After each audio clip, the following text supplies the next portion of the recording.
అరుణోదయ స్తుతి కార్యక్రమంలో అనుదినము మాతో కలిసి దేవుని స్తుతిస్తున్న ప్రియ సహోదరి సహోదరులందరికీ మన రక్షకుడు ప్రభువైన యేసుక్రీస్తు నామములో మా హృదయపూర్వక వందనాలు తెలియజేస్తూ ఉన్నాం. నేటి ఉదయకాలమందు మన స్తుతి అంశం తండ్రులని పిలువబడవద్దు. మత్తయి సువార్త 23వ అధ్యాయం 9వ వచనాన్ని చదువుకుందాం. మరియు భూమి మీద ఎవనికైనను తండ్రి అని పేరు పెట్టవద్దు, ఒక్కడే మీ తండ్రి, ఆయన పరలోకమందున్నాడు. ప్రియ సహోదరి సహోదరులారా, ఈ ఉదయకాలమందు మనము జ్ఞాపకం చేసుకున్న అంశంలో దేవుడు మనకిచ్చిన మరొక ఆజ్ఞ, మరొక కట్టడి ఏంటంటే తండ్రి అని మనము పిలిపించుకోవద్దు. మరి అదేంటి, తండ్రులు ఉంటారు కదా అంటే ఇక్కడ ఆత్మీయ తండ్రుల గురించి ఆయన చెప్తున్నట్లుగా మనం అర్థం చేసుకోవడానికి ప్రయత్నం చేద్దాం. శారీరకంగా రక్తమాంసములతో జన్మించినప్పుడు, సంతానం కలిగినప్పుడు ఆ కుమారులు ఆ కుమార్తెలకి తల్లి తండ్రులు ఉంటారు.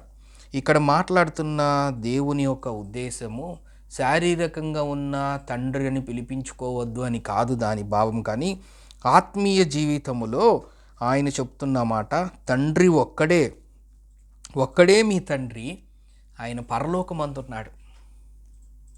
శారీరకంగా అనేక తండ్రులు ఈ లోకములో కొన్ని లక్షల కోట్లలో ఉన్నారు. ఎందుకంటే అనేక మంది వాళ్ళు వివాహం చేసుకొని సంతానాభివృద్ధి చెంది వాళ్ళకి తండ్రులుగా తల్లులుగా పిలువబడుతూ ఉన్నారు. కానీ ఇక్కడ ఆయన జ్ఞాపకం చేస్తున్నమాట, భూమి మీద ఎవరికైనాను తండ్రి అని పేరు పెట్టవద్దు. శారీరకంగా ఆ సంతానం కలిగినందువల్ల ఈయన తండ్రి ఈయన తల్లి అని చెప్తారు. కానీ ఇక్కడ దేవుడు చెప్తున్నమాట తండ్రి అని పేరు ఎవరికి పెట్టద్దు. తండ్రి అనేది ఆ సంతానం ద్వారా వచ్చే ఆ శారీరక నామం వస్తుంది, కానీ తండ్రి అని ఎవరికి నామం పెట్టద్దు. ఎందుకంటే ఒక్కడే మీ తండ్రి, ఆయన పరలోకమందున్నాడు. ఎక్కడున్నాడు ఆయన? ఆ తండ్రి ఎక్కడున్నాడు? పరలోకమందున్నాడు. పరలోకమందులో ఆయన ఉన్నప్పుడు యెషయా గ్రంథంలో మనం చూడొచ్చు, ఆయన పరలోకమందున్న ఆ తండ్రి ఎలా ఉన్నాడంటే అత్యున్నతమైన సింహాసనం మీద ఆసీనుడై ఉన్నాడు. దేవదూతలు కూడా చూడలేనంత ఉన్నతమైన తేజోమయమైన పరిశుద్ధమైన స్థలముల్లో ఉన్నాడు.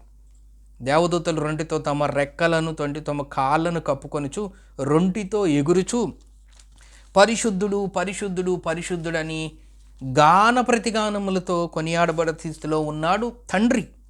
అందుకే దేవుడు చెప్తున్నాడు, యేసుక్రీస్తు వారు, మీ తండ్రి పరలోకమందున్నాడు. తండ్రి ఒక్కడే. ఆ ఒక్కడై ఉన్న తండ్రి ఎక్కడున్నాడంటే ఆయన పరలోకములో ఉన్నాడు.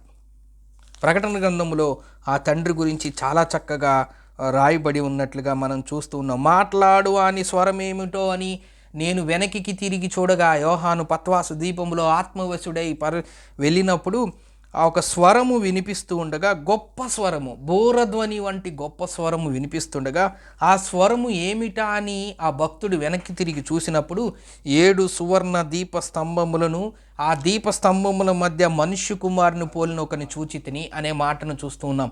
పరలోకములో ఉన్న తండ్రి ఎలా ఉన్నాడంటే ఆయన యొక్క స్థితిగతులను మనం చూసుకున్నట్లయితే 4వ అధ్యాయంలో కూడా మనం చూసినట్లయితే పరలోకమందు ఒక సింహాసనము వేయబడి ఉండెను, సింహాసనం మీద ఒక అతను ఆసీనుడై ఉండెను.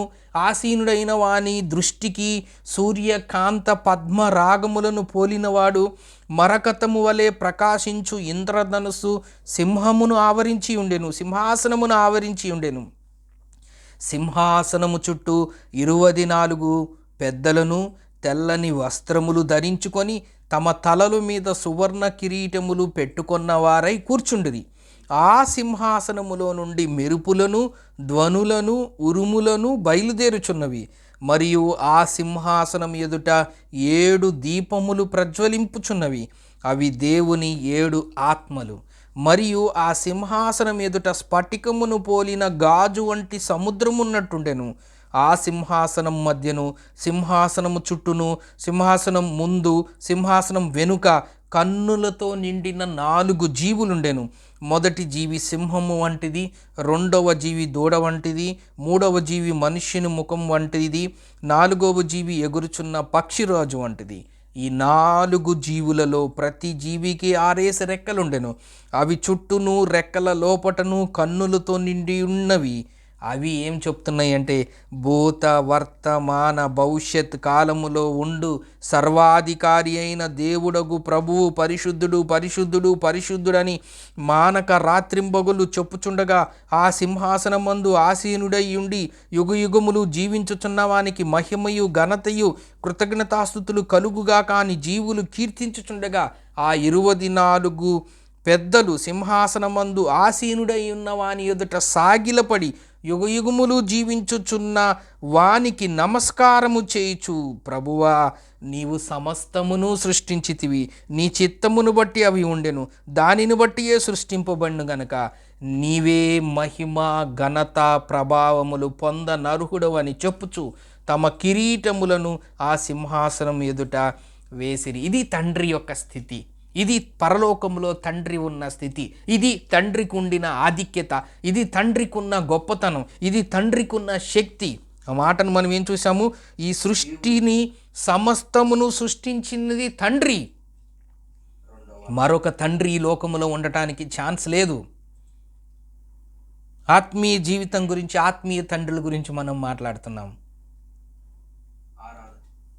ఎంత శక్తివంతమైన, ఎంత ఉన్నత స్థితిలో తండ్రి అయిన దేవుడు ఉంటున్నాడు. ఆయనతో సమమెవరు? ఆయనతో పోల్చదగిన వారెవరు? ఆయనతో నాతో మీరు ఇతను నాతో సమానుడని మీరు ఎవరు నాతో పోల్చుదరని భక్తుడు ఒక మాట చూద్దాం. చూడండి, యెషయా గ్రంథం 40వ అధ్యాయం 25వ వచనంలో చూస్తే, నీవు ఇతనితో సమానుడవని మీరు నన్నెవనికి సాటి చేయుదురని పరిశుద్ధుడు అడుగుతున్నారు. ఎవరితో సమానుడని? తండ్రితో ఇంకొక తండ్రి నామం పెట్టగలం? ఒక తండ్రి అత్యున్నతమైన సింహాసనం మీద ఆసీనుడై ఉండి, ఆ సింహాసనము సూర్యకాంత పద్మరాగములు, సింహాసనము ఇంద్రధనస్సు, ఆ తలలు, ఆ వస్త్రములు, పెద్దలు 24 మంది పెద్దలు, 4 జీవులు, ఇవన్నీ ఆ హోదా, ఆ స్థితి, ఆ ఘనత, ఆ ఔన్నత్యమును జ్ఞాపకం చేసుకుంటూ ఉంటే అది తండ్రికి మాత్రమే రావాల్సిన ఘనత, తండ్రికి మాత్రమే పొందగలిగిన ఆ ఆధిక్యత, తండ్రి తప్పితే మరి ఎవరూ చేయలేని స్థితి. కలుగుగాక అంటే ఆకాశం కలిగి ఎవరు చేయగలరు? మరి అలాంటిది తండ్రితో సమానంగా మరొకరికి తండ్రి అనే నామమును కూడా మనం ఏ విధంగా ఆ నామాన్ని మనం పెట్టగలము? అందుకే యేసు ప్రభు వారు ఈ లోకంలో జీవించినప్పుడు ఆయన అనేక బోధలు చెప్తున్నారు. శారీరక తల్లి తండ్రులు ఉంటారు, కానీ ఆత్మీయంగా తండ్రి ఒక్కడే. ఆ తండ్రి పరలోకములో ఉన్నాడు. ఆయన ఉన్నత సింహాసనం మీద ఆసీనుడై ఉన్నాడు. ఆయన ఎవరు సమీపింపరాని తేజస్సులో ఉన్నాడు. ఆయన మాత్రమే అమరత్వం కలిగి నివసించగలుగుతున్న స్థితిలో ఉన్నారు. దేవదూతలు కూడా ఆయన చూడలేనంత తేజోమయమైన పరిశుద్ధమైన స్థితిలో ఆయన మాత్రమే ఉన్నాడు. ఆయనే తండ్రి. అలాంటి గొప్ప ఉన్నత హోదా స్థితిలో అత్యున్నతమైన సింహాసనం మీద ఉన్న ఆ తేజోమయుడైన తండ్రితో సమానంగా ఈ లోకములో మరెవరికి ఆ నామమునివ్వటం, మరెవరికి ఆ హోదా, ఆ ఘనత, ఆధిక్యత, ఆ పేరు ఇవ్వటం కరెక్ట్ కాదని యేసుక్రీస్తు వారు ఈ లోకంలో ఉన్నప్పుడు ఆయన చెప్తున్నారు. తండ్రి అని మీరు పిలిపించుకోవద్దు, తండ్రి అని మీరు పిలువబడవద్దు. తండ్రి ఒక్కడే, ఆయన పరలోకంలో ఉన్నాడు. ఆయన ఈ లోకాన్ని సృష్టించాడు. ఆయనే స్తుతులకు మహిమకు అర్హుడు, ఆయనే ఘనతకు అర్హుడు, ఆయనే ప్రభావం పొందని అర్హుడని తమ కిరీటాలు, తమ ఆధిక్యతను తీసేసి పరలోకములు తండ్రికి నిత్యము దేవదూతలు 24 మంది పెద్దలు, కోటాను కోట్ల దేవదూతలు ఆయన్ని స్తుతిస్తూ ఉన్నారు. రాత్రింబగళ్ళు మానక ఆయన స్తుతిస్తున్నారు. మరి అంత గొప్ప హోదా కలిగిన తండ్రితో సమానంగా మనం ఎవరిని పోల్చగలం? మనం ఎవరిని పోల్చలేం. అందుకే యేసుక్రీస్తు వారు జ్ఞాపకం చేస్తూ, తండ్రి అని మీరు ఎవరిని పిలవద్దు, తండ్రి అని మీరు ఎవరిని పిలిపించుకోవద్దు, తండ్రి అని భూమి మీద ఎవరికి ఆ పేరు పెట్టవద్దు, ఒక్కడే మీ తండ్రి, ఆయన పరలోకమందున్నాడు. కాబట్టి అట్టి స్థితిని మనం ఈ ఉదయకాలం ముందు జ్ఞాపకం చేసుకుంటూ మన తండ్రి అయిన దేవుణ్ణి ఉదయకాలమందు ఆయన ఉన్న స్థితిని, ఆయన ఔన్నత్య, ఆయన ఏమై ఉన్నాడో ఆయన గుణగణాలని జ్ఞాపకం చేసుకుంటూ మనం దేవుని స్తుతిద్దాం. దేవుడి కొన్ని లేఖన భాగంలో మన కొరకు దీవించునుగాక. ప్రార్థన చేసుకుందాం. ప్రేమగల తండ్రి, నమ్మకమైన మా దేవా, మీకు స్తోత్రం, వందనములైనా. తండ్రి అని ఎవరికి పేరు పెట్టవద్దని, తండ్రి ఒక్కడే అని, ఆ తండ్రి పరలోకమందు ఉన్నాడని మీరు మా జ్ఞాపకం చేశారు. అవునైనా మా తండ్రి మీరే. అందుకే మీకు స్తోత్రం, వందనములు తెలియజేస్తూ యేసు క్రీస్తు నామమున స్తోత్రం చెల్లించి ప్రార్థన చేస్తున్నాం తండ్రి. ఆమేన్.